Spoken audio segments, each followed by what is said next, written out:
Okay, तो hello everyone, आज का लेक्चर स्टार्ट करते हैं हम लोग। आज जो है हम लोग डिस्कस करेंगे इन्वर्स ट्रिग्नोमेट्री का दूसरा लेक्चर है हमारा आज ये। तो काफ़ी स्टूडेंट ने ये कहा कि इस टाइप के जो क्वेश्चन होते हैं, जैसे मैंने बोर्ड पे लिखे हुए हैं, जिनमें हमें वैल्यूज फाइंड आउट करनी होती है इन्वर्स ट्रिग्नोमेट्री फंक्शन की, जैसे ये है sign inverse 1/2, sign inverse -half. तो इस तरीके के जब क्वेश्चन आते हैं तो काफ़ी स्टूडेंट्स को प्रॉब्लम आती है। वैसे तो टॉपिक बहुत आसान सा है ये, बट कई बार क्या होता है, क्योंकि हमें जब हम इसको सॉल्व कर रहे होते हैं तो कन्फ्यूजन सा क्रिएट हो जाता है कि इनकी जो एक्चुअल वैल्यू है वो कैसे निकलेगी। क्योंकि कई बार क्या होता है कि एक ही स्टूडेंट के जो है 2 या 2 से ज़्यादा आंसर आ रहे होते हैं। जैसे कई बार क्या होता है कि 2 या 3 स्टूडेंट अगर इस टाइप के क्वेश्चन सॉल्व कर रहे हैं तो उनके आंसर जो है डिफरेंट आ जाते हैं। तो स्टूडेंट में कन्फ्यूजन रहता है कि एक्चुअल में इसका जो आंसर है वो क्या है और एक्चुअल आंसर होगा कितना। तो आज हम लोग डिस्कस करेंगे कैसे इनको हम सॉल्व करेंगे। तो आज मैं एक आसान सा तरीका बताऊंगा आपको, जिससे आप बिल्कुल भी कंफ्यूज नहीं होंगे और आसानी से इस टाइप के जो इन्वर्स ट्रिग्नोमेट्रिक फंक्शन के वैल्यूज हैं वो पता कर लेंगे। तो ये छोटा सा लेक्चर है ये, आप इसको पूरा कंप्लीटली देखिएगा। तो ऐसा करते हैं, सबसे पहले हम लोग डिस्कस करेंगे इन्वर्स ट्रिग्नोमेट्रिक फंक्शन के डोमेन और रेंज के बारे में।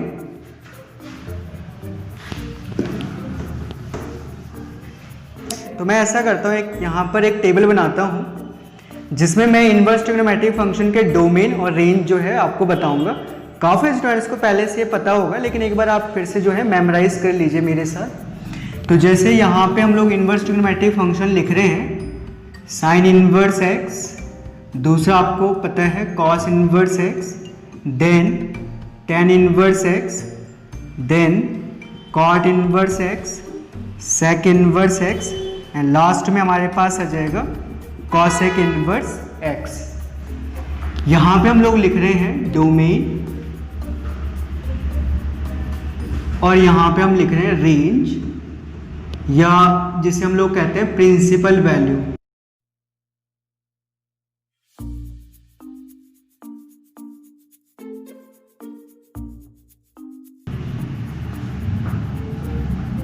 तो साइन इनवर्स एक्स का डोमेन हमारा हो जाएगा, आप लोगों को पता है, -1 to 1 close interval. Cos inverse x का भी -1 to 1। टेन इनवर्स एक्स का -∞ से लेकर इन्फिनिटी। कॉट इनवर्स एक्स -∞ से लेकर इन्फिनिटी। सेक इनवर्स एक्स का डोमेन होगा हमारा -∞ से लेकर -1, एंड देन यूनियन विद, और यहाँ पे आप क्लोज इंटरवल लगाइए, देन यूनियन विद 1 to इन्फिनिटी। सिमिलरली कॉसेक इन्वर्स एक्स का जो डोमेन होगा वो होगा -∞ से लेकर -1, यूनियन विद 1 to इन्फिनिटी। अब हम इनके रेंज के बारे में डिस्कस कर लेते हैं, जो कि मेन इंपॉर्टेंट पॉइंट है। तो साइन इन्वर्स एक्स का जो रेंज होगा, या जिसे हम प्रिंसिपल वैल्यू कहते हैं, ये आपको पता है -π/2 से लेकर π/2। कॉस इन्वर्स एक्स का हो जाएगा 0 से लेकर पाई।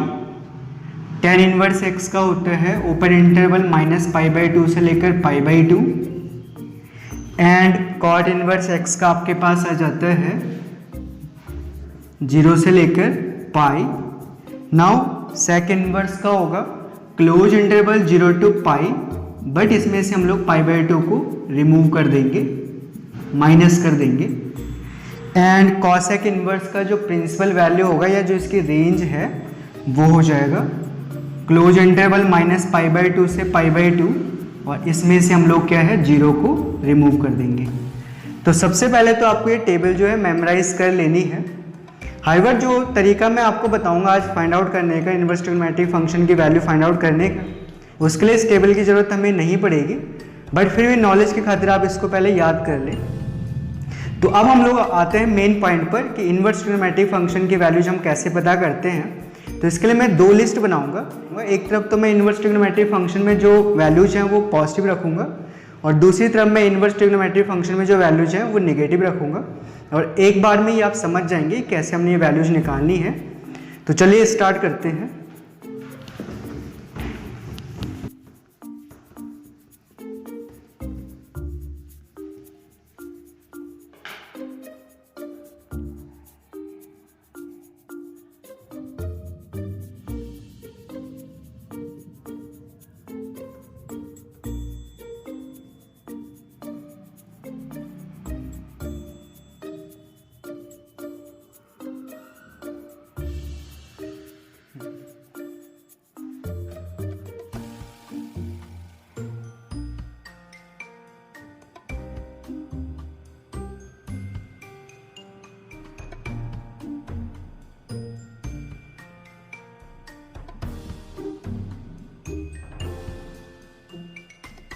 तो यहाँ पे मैंने कुछ इनवर्स ट्रिग्नोमेट्रिक फंक्शन ले रखे हैं जिनकी वैल्यूज हमें पता करनी है।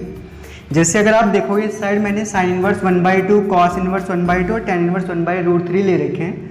तो आप देखोगे जो ब्रैकेट में वैल्यूज है सारी पॉजिटिव हैं, और यहाँ जो दूसरी लिस्ट मैंने कंसिडर की है उसमें आप देखोगे ब्रैकेट में जो नंबर है वो सारे नेगेटिव हैं।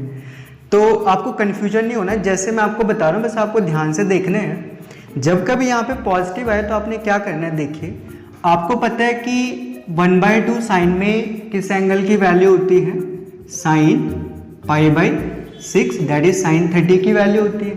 बस आपने साइन इनवर्स और साइन जो ऑपरेटर है एक दूसरे को एनिहिलेट कर लेंगे या कैंसिल कर लेंगे, तो यहाँ पे π/6 बच जाएगा। यहाँ पे आपको कुछ भी चेंज नहीं करना है। कॉस इनवर्स में भी ऐसे ही, कॉस इनवर्स 1/2 को आप लिखेंगे, कॉस में जो है π/3 की वैल्यू मीन्स कॉस 60 की वैल्यू जो है 1/2 होती है। कॉस इनवर्स और कॉस एक दूसरे को एनिहिलेट करेंगे तो यहाँ पे π/3 आ जाएगा। सिमिलरली टेन इनवर्स में क्या होगा, टेन इनवर्स आपको पता है 1/√3 जो है 10 में π/6 की वैल्यू होती है, तो यहाँ पे सिंपली हमारे पास आ जाएगा π/6, राइट। तो आप देख रहे हैं जब ब्रैकेट में हमारे पास पॉजिटिव नंबर है तो मैं कुछ भी नहीं कर रहा हूँ, जो एक्चुअल में वैल्यूज हैं उनकी वही हम पुट कर रहे हैं। लेकिन जब यहाँ पे नेगेटिव नंबर आएंगे तब थोड़ा सा जो है कन्फ्यूजन क्रिएट होता है स्टूडेंट्स के मन में, तो वो अब नहीं होगा, आज के बाद वो कन्फ्यूजन भी दूर हो जाएगा आपका। बस आपको क्या करना है, देखिए जब ये आपके पास नेगेटिव आएगा तो सबसे पहले आप इस माइनस को रहने दीजिए, केवल आपने हाफ को देखना है। तो आपको पता है कि हाफ जो है साइन में π/6 की वैल्यू होती है, साइन 30 की वैल्यू जो है 1/2 होती है। अब इस माइनस को हमें क्या करना है, एडजस्ट करना है। तो हम ऐसा करते हैं, आपको ये मेमोराइज करना पड़ेगा कि साइन इनवर्स में आपको हमेशा इस माइनस को इस तरीके से लेना, आपने साइन -π/6 एंगल को नेगेटिव कर देना है। यहाँ पे हमेशा जब भी यहाँ पे नेगेटिव साइन आए पहले आप नेगेटिव को अवॉइड कीजिए, जो नंबर यहाँ पर है उसको साइन में लिखिए कि साइन के किस एंगल की वैल्यू वो नंबर है, और फिर इस माइनस को एडजस्ट करने के लिए आपको एंगल को माइनस करना पड़ेगा, क्योंकि आपको पता है कि साइन -θ इज -sin θ। तो साइन इनवर्स साइन एनिहिलेट हो जाएंगे तो ये सिंपली आ जाएगा -π/6। तो होप सो आपको समझ आ गया होगा साइन इनवर्स में कैसे हमें वैल्यूज निकालनी है। अब कॉस इनवर्स को ध्यान से देखिए आप लोग। सिमिलरली जैसे कॉस इनवर्स में सबसे पहले आप इस माइनस को अवॉइड कीजिए, इसको यहीं पे ऐसे रहने दीजिए। हाफ को आप पहले लिखिए कि कॉस में किस एंगल की वैल्यू जो है हाफ होती है, तो आपको पता है कॉस π/3 दैट इज कॉस 60 की वैल्यू जो है हाफ होती है। अब इस माइनस को हमें क्या करना है, ठिकाने लगाना है या बोले तो एडजस्ट करना है। तो हम ये कहेंगे कि कॉस इनवर्स, कॉस में हमेशा हमें क्या करना है, π-π/3। क्यों, कॉस π-θ क्या होता है, cos minus cos theta, that's why. तो आप देखोगे अब यहाँ पे कॉस इनवर्स और कॉस कैंसिल हो जाएंगे, तो सिंपली ये बचेगा π-π/3 दैट इज 2π/3, राइट। तो कॉस इनवर्स में आपने क्या करना है, माइनस को आपने पाई माइनस एंगल से रिप्लेस कर देना, जैसे मैंने यहाँ पे किया था। टेन इनवर्स पे फोकस कीजिए। टेन इनवर्स में आपने फिर क्या करना है, पहले आप इस माइनस को यहाँ पे रहने दीजिए, इसको नहीं छेड़ना आपने। तो 1/√3 आपको पता है टेन 30 डिग्री की वैल्यू होती है, दैट इज π/6। अब आप क्या कीजिए, इस माइनस को एडजस्ट कीजिए। तो टेन में भी आपने क्या करना है, जैसे आपने साइन इनवर्स के लिए किया था, टेन -π/6 आपको लिखना पड़ेगा यहाँ पर। अब टेन इनवर्स और टेन एनिहिलेट हो जाएंगे, तो ये कितना आ जाएगा, -π/6। तो आप देख रहे हैं साइन इनवर्स में हमने माइनस एंगल किया, कॉस इनवर्स में पाई माइनस किया, टेन इनवर्स में भी हमने माइनस एंगल किया। ऐसे मैं ऐसा करता हूँ, 3 एग्जाम्पल और ले लेता हूँ।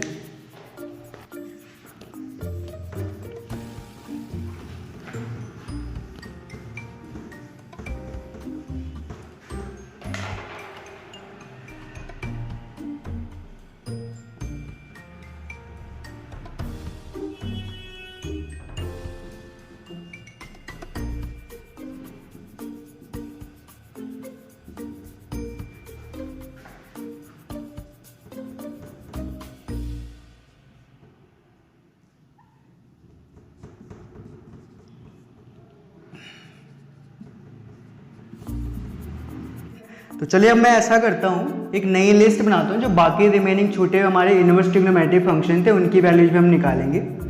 तो यहाँ पे मैंने जो नंबर्स लिए हैं वो पॉजिटिव लिए हैं और यहाँ पे जो मैंने नंबर लिए हैं वो नेगेटिव लिए हैं, आप इनको देख सकते हैं।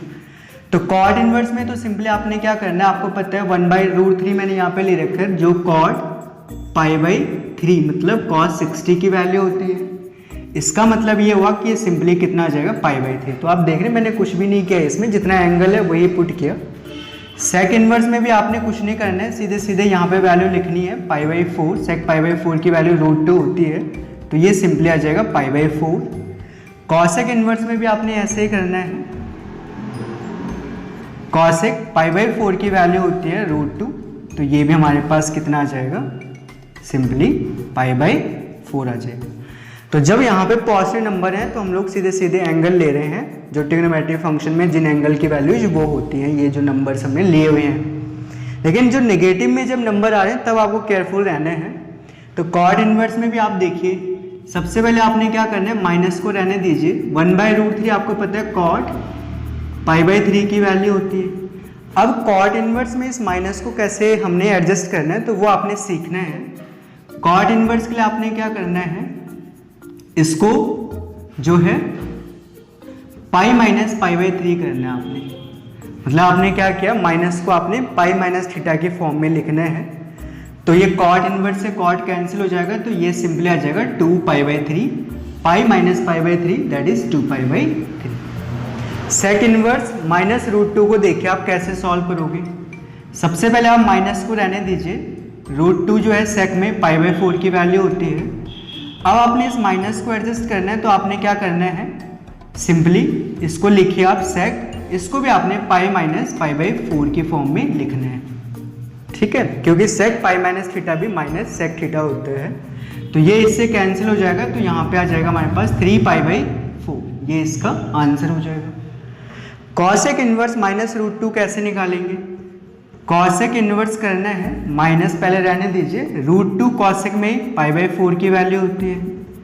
अब हमें इस माइनस को एडजस्ट करना है, तो बस सिंपली आपने क्या करना है, कॉसेक एंगल को माइनस कर दीजिए आप, तो यहाँ पे आ जाएगा आपके पास -π/4, ठीक है।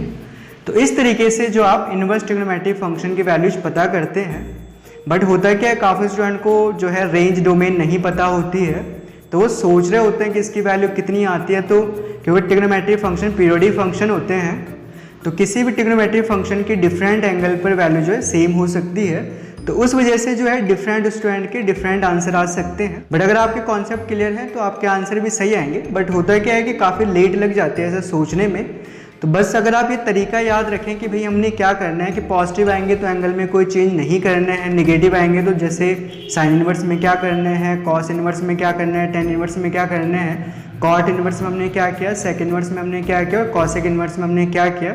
अगर आपको वो थोड़ा सा याद रहेगा तो आप किसी भी इनवर्स ट्रिग्नोमेट्रिक फंक्शन की वैल्यू आसानी से विद इन अ टाइम पता कर सकते हैं। तो ये बहुत हेल्पफुल हो जाएगा आपके लिए जब आप कॉम्पिटिशन में जा रहे होंगे, और बल्कि एनसीईआरटी या बोर्ड एग्जाम के जो स्टूडेंट हैं उनके लिए तो इम्पोर्टेंट ये है ही। तो मैं एक बार फिर से रिवाइज कर लेता हूँ कि हमने क्या किया था।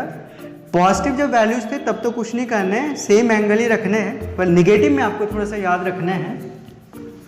तो मैं यहाँ पे लिख रहा हूँ, साइन इनवर्स में हमने क्या किया था, जब यहाँ पे कोई नेगेटिव आ रहा था हमने एंगल को नेगेटिव लेना है। तो मैं यहाँ पे -θ लिख रहा हूँ शॉर्टकट में, तो आप समझ जाना एंगल को हमने माइनस रखना है। जब कॉस इनवर्स यहाँ पे माइनस कोई वैल्यू आ रही थी तो हम लोग क्या कर रहे थे, π-θ कर रहे थे। टेन इनवर्स अगर यहाँ पे कुछ वैल्यू माइनस आ रही थी तो इसका मतलब हम लोग एंगल को भी माइनस कर रहे थे। कॉट इनवर्स में हमने क्या किया था, एंगल π-θ किया था। सेक इनवर्स में भी हमने क्या किया था, π-θ किया था। एंड लास्ट में कॉसेक इनवर्स में हमने क्या किया था, अगर कॉसेक इनवर्स में कोई नेगेटिव वैल्यू आ रही है तो इसके लिए हम लोग क्या कर रहे थे, -θ। तो अगर आप थोड़ा सा ये जो ट्रिक है इसको मेमोराइज कर सकते हैं तो इनवर्स ट्रिग्नोमेट्रिक का ये वाला पार्ट आपका बहुत स्ट्रांग हो जाएगा। तो होप सो आपको समझ आ गया होगा। थोड़ा सा नोट्स ज़रूर बनाएं और इसको थोड़ा सा रिवाइज भी कर लें तो आपको आसानी रहेगी। तो यहीं तक था ये लेक्चर। अब हम लोग जो है नेक्स्ट लेक्चर में कुछ फार्मूला डिराइव करेंगे जो बेसिक फार्मूले हैं इनवर्स ट्रिग्नोमेट्रिक के, चलिए मिलते हैं नेक्स्ट लेक्चर में, तब तक एंजॉय कीजिए लाइफ को और मैथ को पढ़ते रहिए। Thank you.